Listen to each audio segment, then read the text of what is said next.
When it comes to pricing a catering job, there are a few key factors to consider. These include the type of event, the number of guests, the menu, and the location. Here's a breakdown of each factor and how it can impact the cost of a catering job. Number 1, the type of event. The type of event you are catering can significantly affect the price. A formal wedding will generally cost more than a casual backyard barbecue, for example. The level of formality, as well as the type of service, whether it be plated, buffet, stations, past appetizers, or lunch buffet, will also play a role in the overall cost. Number 2, the number of guests.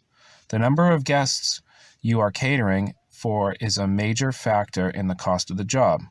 The more guests you have, the more food you will need to prepare and the more staff you will need to hire or contract out.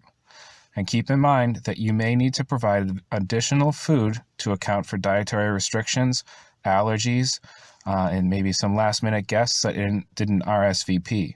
But generally, if you have a number of guests attending a party, you have more wiggle room for pricing flexibility, because at the end of the day, you're going to be collecting more cash in the bank after your expenses.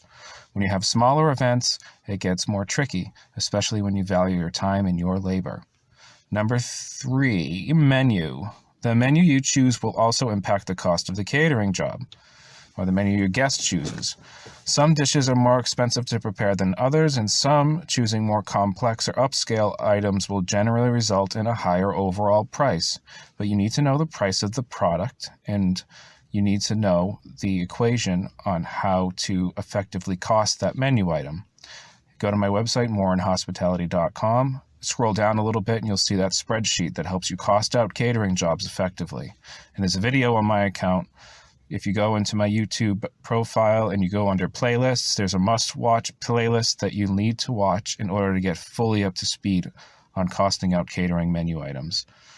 Number 5, I think. The location of the event can also affect the price of the catering job. If the event is held in a remote location or requires an additional travel, this will add to the overall cost. Similarly, if the event is held at a venue that charges a fee for use, it will also need to be factored into the price.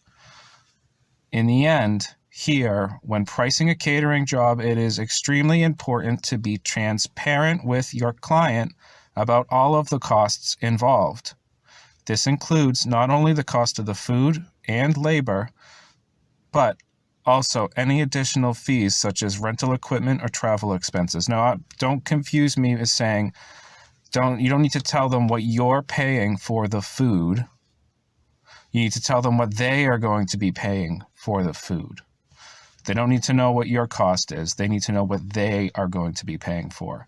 And by providing a detailed breakdown of all costs, as in a banquet event order or a BEO, which I also teach you how to prepare on this YouTube channel, check out the must-watch playlist, you can help the client understand the value of your services and make an informed decision.